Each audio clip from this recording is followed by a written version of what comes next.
শুক্রবার দিন আসরের পরে 11 বার দোয়াটি মনোযোগ দিয়ে পড়ুন। আপনার কোনো চাওয়াই আল্লাহ তাআলা অপূর্ণ রাখবেন না, সাথে সাথে আল্লাহ তাআলা জীবনের সমস্ত গুনাহগুলো আল্লাহ তাআলা মাফ করে দিবেন। যদি জুমার দিন শুক্রবার দিন আসরের নামাজ পড়ে 11 বার দোয়াটি যদি আপনি মনোযোগ দিয়ে আল্লাহর উপর পূর্ণ তাওয়াক্কুল রেখে যদি আপনি পড়তে পারেন। হাদিসের মধ্যে আল্লাহর রাসূল সাল্লাল্লাহু আলাইহি ওয়াসাল্লাম বলছেন, উদুল্লাহ ওয়া আনতুম মুকিনুনা বিল ইজাব। আল্লাহর উপর যারা পূর্ণ ইয়াকিন রাখে আল্লাহ তাআলা ফলাফল তাদেরকে হাতে হাতে সাথে সাথে দিয়ে দেন, যদি আপনি আল্লাহর উপর পূর্ণ তাওয়াক্কুল রাখেন। অনেকে দোয়া করে যে হায় হায় আমার দোয়া কবুল হয় কিনা, কবুল হয় কিনা। যারা দ্বিধাদ্বন্দ্বে ভোগে, যারা সন্দিহানের ভিতরে থাকে, তাদের দোয়া আল্লাহ ফিরিয়ে দেন, কবুল করেন না। আর যারা আল্লাহর উপর পূর্ণ তাওয়াক্কুল রাখে, পূর্ণ ভরসা রাখে, আল্লাহ তাআলার সাথে সাথে তাদের দোয়াগুলা, প্রত্যেকটা চাওয়াগুলা আল্লাহ তাআলা কবুল করেন। প্রিয় দিনী ভাই ও বোন, সপ্তাহের মধ্যে সর্বশ্রেষ্ঠ দিন হলো জুমার দিন। আল্লাহ রাব্বুল আলামিন এই জুমার দিনে আল্লাহ তাআলা আসমান জমিন সৃষ্টি করেছেন। এই জুমার দিনে আল্লাহ রাব্বুল আলামিন সমস্ত গুনাহগুলা মাফ করে দেন। এই জুমার দিনে আসমান এবং জমিনের সমস্ত বরকতের দরজা আল্লাহ খুলে দেন। শুধু তাই নয়, এই জুমার দিনে আল্লাহর হাবিব সাল্লাল্লাহু আলাইহি ওয়াসাল্লাম বলেছেন, হাদিসটি তিরমিজির মধ্যে এসেছে, প্রিয় নবী সাল্লাল্লাহু আলাইহি ওয়াসাল্লাম বলছেন, হযরত আদম আলাইহিস সালামকে এই জুমার দিনে শুক্রবার দিন সৃষ্টি করেছেন। আদম আলাইহিস সালামের দেহের ভিতরে রূহ দিয়েছিলেন এই জুমার দিন। জান্নাতে প্রবেশ করেছিলেন জুমার দিন, বের করে দিয়েছিলেন জুমার দিন। দুনিয়ার মধ্যে তারা এসেছিলেন, তাদেরকে ক্ষমা করেছিলেন এই জুমার দিন। আর আল্লাহ রাব্বুল আলামিন এই জুমার দিনে কিয়ামত সংগঠিত করবেন। সারা দুনিয়া আল্লাহ তাআলা ধ্বংস করে দিবেন। আসমান, জমিন, চাঁদ, সূরজ, পাহাড়, পর্বত, ঘর বাড়ি সব আল্লাহ তাআলা ধ্বংস করে দিবেন। শুধু তাই নয়, আল্লাহর হাবিব সাল্লাল্লাহু আলাইহি ওয়াসাল্লাম বলছেন, প্রতিদিন সকালে সূর্যোদয় হয়, প্রতিদিন সকালে সূর্যোদয় হয়। সূর্যোদয়ের দিনগুলোর মধ্যে সব থেকে সেরা, সর্বোত্তম, শ্রেষ্ঠ দিন হলো জুমার দিন। আল্লাহর রাসূল সাল্লাল্লাহু আলাইহি ওয়াসাল্লাম অন্য হাদিসের মধ্যে বলেছেন, জুমার দিন আল্লাহ রাব্বুল আলামিন বান্দা বান্দীদের দোয়া কবুল করেন, আশা করা যায়। কিন্তু সময়টি আল্লাহর রাসূল বলে দিয়েছেন, সময়টি হলো আসরের পর থেকে, আসরের নামাজের পর থেকে সূর্য ডোবা পর্যন্ত, অর্থাৎ মাগরিব পর্যন্ত। প্রিয় দিনী ভাই ও বোন, এই জুমার দিনে আল্লাহ রাব্বুল আলামিন বান্দাদের প্রতি সন্তুষ্ট থাকেন। আল্লাহ কোরআনের মধ্যে বলছেন, ইয়া আইয়ুহাল্লাযীনা আমানু ইযা নুদিয়া লিস-সালাতি মিন ইয়াউমিল জুমআহ। আল্লাহ তাআলা ডেকে ডেকে বললেন, হে ঈমানদারেরা, ইযা নুদিয়া লিস-সালাতি মিন ইয়াউমিল জুমআহ, জুমার নামাজের জন্য তোমাদেরকে যখন আহ্বান করা হয়, ডাকা হয়, সব কাজকর্ম তোমরা বাদ দিয়ে, সব কাজকর্মের ব্যস্ততাকে পিছনে ফেলে তোমরা নামাজে চলে যাও, জুমার নামাজ তোমরা আদায় করো। প্রিয় দিনী ভাই ও বোন, আল্লাহর হাবিব সাল্লাল্লাহু আলাইহি ওয়াসাল্লাম জুমার নামাজের প্রস্তুতি কখন থেকে নিতেন? হাদিসের মধ্যে এসেছে, আল্লাহর রাসূল জুমার দিনের সর্বপ্রথম প্রস্তুতি হচ্ছে ফজরের নামাজ জামাতে পড়তেন।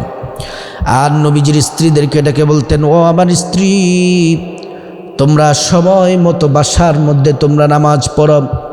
ওই দিক দিয়ে নবীজি সাল্লাল্লাহু আলাইহি ওয়াসাল্লাম মসজিদে চলে যেতেন, ফজরের নামাজ পড়তেন। ফজরের নামাজ পড়ে তাসবিহ তাহলিল পড়ে দোয়া দুরুদ পড়ে তারপর তিনি বাসায় চলে আসতেন। বাসায় চলে এসে কোরআন তেলাওয়াত করতেন। সকাল সকাল গোসল করে নিতেন। গোসল করে আল্লাহর রাসূল আতর সুগন্ধি মেখে সবার আগে তিনি মসজিদে যেতেন। সুবহানাল্লাহি ওয়া বিহামদিহি। সবার আগে মসজিদে যেতেন। আমাদের উচিত সবার আগে মসজিদে যাওয়া, প্রিয় দিনী ভাই ও বোন, আমি যেই মূল আলোচনা করছিলাম, জুমার দিন শুক্রবার দিন আসরের পরে 11 বার দোয়াটি পড়তে পারলে সাথে সাথে দোয়া কবুল হয়ে যাবে এবং আপনার চাওয়া আপনার পাওয়া আল্লাহ তাআলা সব পূরণ করবেন। একটা দোয়া আল্লাহ ফিরিয়ে দিবেন না, সাথে সাথে ফলাফল পাবেন ইনশাআল্লাহ।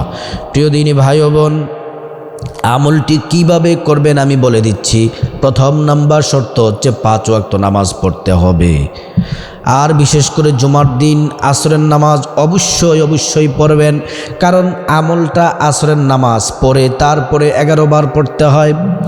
জুমার দিন আসরের নামাজ পড়বেন। আসরের নামাজ হচ্ছে 8 রাকাত, 4 রাকাত সুন্নাত, 4 রাকাত ফরজ।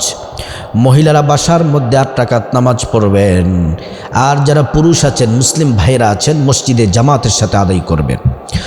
ফরজ নামাজ শেষ করার পরে আসসালামু আলাইকুম রহমতুল্লাহ ডান দিকে সালাম ফিরিয়ে তারপরে আসসালামু আলাইকুম রহমতুল্লাহ বলে বাঁ দিকে সালাম ফিরানোর পরে একবার পড়বেন আল্লাহু আকবার, 3 বার পড়বেন আস্তাগফিরুল্লাহ আস্তাগফিরুল্লাহ আস্তাগফিরুল্লাহ, একবার পড়বেন আল্লাহুম্মা আনতাস সালাম ওয়া মিনকাস সালাম তাবারাকতা রব্বানা ওয়া তাআলাইকা ইয়া যাল জালালি ওয়াল ইকরাম। তারপরে একবার পড়বেন আয়াতুল কুরসি, আল্লাহু লা ইলাহা ইল্লা হুয়াল হাইয়ুল কাইয়্যুম লা তাখুযুহু সিনাতুন ওয়া লা নাওম লাহু মা ফিস সামাওয়াতি ওয়া মা ফিল আরদ মান যাল্লাযী ইয়াশফাউ ইনদাহু ইল্লা বিইذনিহি ইয়ালামু মা বাইনা আইদিহিম ওয়া মা খালফাহুম ওয়া লা ইউহীতুনা বিশাইইন মিন ইলমিহি ইল্লা বিমা শাআ ওয়াসি'a কুরসিয়্যুহুস সামাওয়াতি ওয়াল আরদ ওয়া লা ইয়াউদুহু হিফযুহুমা ওয়া হুয়াল আলিয়্যুল আযীম। এই আয়াতুল কুরসি পাঠ করবেন। রাসূলুল্লাহ সাল্লাল্লাহু আলাইহি ওয়াসাল্লাম বললেন 5 ওয়াক্ত ফরজ নামাজের পরে আয়াতুল কুরসি যে নারী পুরুষ পড়বে জান্নাতে অবশ্যই যাবে। জান্নাতে যাওয়ার জন্য একটি পথ আছে, একটি মাত্র বাধা, সেটা হচ্ছে মৃত্যুবরণ করবে আর সাথে সাথে আল্লাহর জান্নাতে প্রবেশ করবে। সুবহানাল্লাহি ওয়া বিহামদিহি। আয়াতুল কুরসি পড়ার পরে 33 বার সুবহানাল্লাহ সুবহানাল্লাহ সুবহানাল্লাহ, 34 বার 33 বার পড়বেন আলহামদুলিল্লাহ আলহামদুলিল্লাহ আলহামদুলিল্লাহ, 34 বার পড়বেন আল্লাহু আকবার আল্লাহু আকবার আল্লাহু আকবার। 34 বার পড়ার পরে তারপর ইস্তেগফার পড়বেন যতবার পারেন। আল্লাহ রসুল দৈনিক 70 বার ইস্তেগফার পড়তেন। আমাদের উচিত তার থেকে বেশি পড়া। নবীজির কোনো গুনাহ ছিল না, তারপরেও 70 বার ইস্তেগফার পড়তেন। আমরা তো গুনাহগার, আমাদেরকে আরও বেশি বেশি পড়ে ইস্তেগফার পড়া উচিত। বলবেন যে হুজুর কোন ইস্তেগফার পড়ব? আমি ছোট্ট ইস্তেগফারের কথা পরামর্শ আপনাদেরকে দিব। আস্তাগফিরুল্লাহ আস্তাগফিরুল্লাহ আস্তাগফিরুল্লাহ, কমপক্ষে 100 বার পড়ার চেষ্টা করবেন। প্রিয় দিনী ভাই বোন, তারপরে দুরূদ শরীফ পড়বেন। জুমার দিন আসরের পরে একটি দুরূদ আছে, 80 বার যদি পড়তে পারেন আল্লাহ রাব্বুল আলামিন 80 বৎসরের গুনাহ আল্লাহ তাআলা মাফ করে দিবেন। যদি গুনে গুনে 80 বার যদি পড়তে পারেন। দুরূদটি আমি বলে দিচ্ছি, আল্লাহুম্মা সাল্লি আলা সাইয়্যিদিনা মুহাম্মাদিন নবিয়্যিল উম্মিয়্যি ওয়া সাল্লিম তাসলিমা।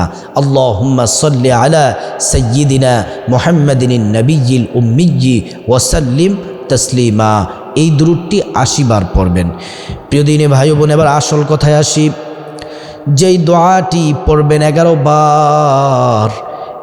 বার যদি পড়তে পারেন আপনার সব চাওয়া আল্লাহ তাআলা পূরণ করবেন। সেটি হচ্ছে, দোয়াটি হচ্ছে আল্লাহুম্মা সাল্লি আলা সাইয়্যিদিনা মুহাম্মদ সাল্লাল্লাহু আলাইহি ওয়াসাল্লাম। আল্লাহুম্মা সাল্লি আলা সাইয়্যিদিনা মুহাম্মাদিন সাল্লাল্লাহু আলাইহি ওয়াসাল্লাম। আল্লাহুম্মা সাল্লি আলা সাইয়্যিদিনা মুহাম্মাদিন সাল্লাল্লাহু আলাইহি ওয়াসাল্লাম। এটিও একটি দুরূদ। এটি কমপক্ষে 11 বার পড়বেন। যদি বলেন যে হুজুর আমার সময় আছে, 41 বার পড়েন, 100 বার পড়েন, 200 বার পড়েন। আল্লাহর কসম, এই দুরূদ পড়ে আপনি যদি হাত তোলেন, আপনার দোয়া, প্রত্যেকটা দোয়া কথা আল্লাহ তাআলা কবুল করবেন। রাসূলুল্লাহ সাল্লাল্লাহু আলাইহি ওয়াসাল্লাম বলছেন, আল্লাহর হাবিব বলছেন যে প্রত্যেকটা দোয়া আল্লাহ তাআলা তখনই কবুল করেন যখন কিনা দুরূদ শরীফ পড়া হয়। মাহজুবুন মুআল্লাকুন বাইনাস সামাই ওয়াল আরদ, প্রত্যেকটা দোয়া ইবাদত আসমানে পেন্ডিং ঝুলন্ত অবস্থায় থাকে, যখন দুরূদ পড়া হয় সাথে সাথে আল্লাহ তাআলা দোয়া কবুল করেন। প্রিয় দিনী ভাই ও বন্ধুদের আরেকটি শ্রেষ্ঠ ফজিলত শুনলে আপনি অবাক হয়ে যাবেন।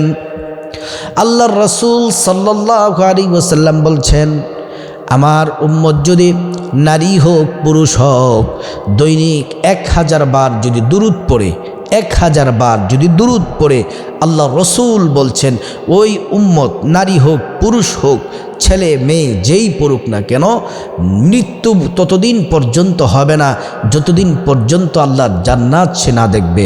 আগে আল্লাহ তাআলা জান্নাত দেখাবেন, তারপরে সে মৃত্যুবরণ করবে। সুবহানাল্লাহি ওয়া বিহামদিহি। আপনি যদি একবার যদি রাসূলুল্লাহ সাল্লাল্লাহু আলাইহি ওয়াসাল্লামের প্রতি যদি দুরূদ পড়েন, 10টি নেকি আল্লাহ তাআলা দান করবেন, 10টি গুনাহ আল্লাহ তাআলা মাফ করবেন, 10টি মর্যাদা আল্লাহ তাআলা বুলন্দ করে দিবেন। প্রিয় দিনী ভাই বোন, এই দুরূদ শরীফ পাঠ করার পরে 11 বার, 100 বার, 200 বার, আপনার যতবার ইচ্ছে হয় আপনি দরদ, ভালোবাসা, আবেগ নিয়ে রাসূল করিম সাল্লাল্লাহু আলাইহি ওয়াসাল্লামের প্রতি দুরূদ পড়বেন। কারণ আপনার দুরূদ নবীজির কাছে পৌঁছানো হয়, আপনার ঠিকানা, আপনার নাম, বাবার নাম সব নবীজির কাছে তুলে ধরা হয়। নবীজি আপনাকে চিনে ফেলেন, আল্লাহর কাছে আপনার জন্য দোয়া করেন। এজন্য প্রিয় দিনী ভাই বোন, এই দুরূদ পড়ার পরে এইভাবে হাত তুলবেন। আপনি আসরের নামাজের পর থেকে যে আমলগুলার কথা বললাম, সর্বশেষ এই দুরূদের মাধ্যমে দুরূদ শরীফ পড়ার পরে হাত তুলবেন। হাত তুলে প্রথম কাজ হচ্ছে চোখের পানি ছেড়ে দিবেন। জীবনে যত গুনাহ করেছেন, কবিরা গুনাহ, শিরকি গুনাহ, বড় গুনার জন্য খাঁটিভাবে আল্লাহর কাছে তওবা করবেন। আল্লাহ, জেনা করেছি, কবিরা গুনাহ করেছি, আল্লাহ আপনার কাছে তওবা করতেছে, আল্লাহ আর জীবনে কোনো গুনাহ করব না। আল্লাহ রাব্বুল আলামিন আপনার কবিরা গুনাহ ক্ষমা করে দিবেন এবং সগীরা গুনাহ ক্ষমা করে দিবেন। আপনার যদি টাকা পয়সার প্রয়োজন হয় আল্লাহর কাছে চান, ধন সম্পদের প্রয়োজন হলে আল্লাহর কাছে চান, বিপদ থাকলে আল্লাহর কাছে বলেন, বিপদ দূর হয়ে যাবে। অসুস্থতা থাকলে বলেন, সুস্থ হয়ে যাবেন ইনশাআল্লাহ। হায়াতের মধ্যে আল্লাহ বরকত দিবে, আপনার ছেলে মেয়েদের উপর খাস রহমত থাকবে, আয় রুজিতে বরকত হবে। প্রত্যেকটা দোয়া আল্লাহ কবুল করবেন। ওই যে প্রথমে বলছিলাম, যদি আল্লাহর উপর যদি আপনি পূর্ণ তাওয়াক্কুল যদি রাখতে পারেন, আল্লাহ পাক রব্বুল আলামিন জুমার দিন, শুক্রবার দিন আসরের পরে এই আমলগুলা করে আমাকে এবং আপনাদের সবাইকে এই আমলগুলা করার আল্লাহ তাআলা তৌফিক দান করুন।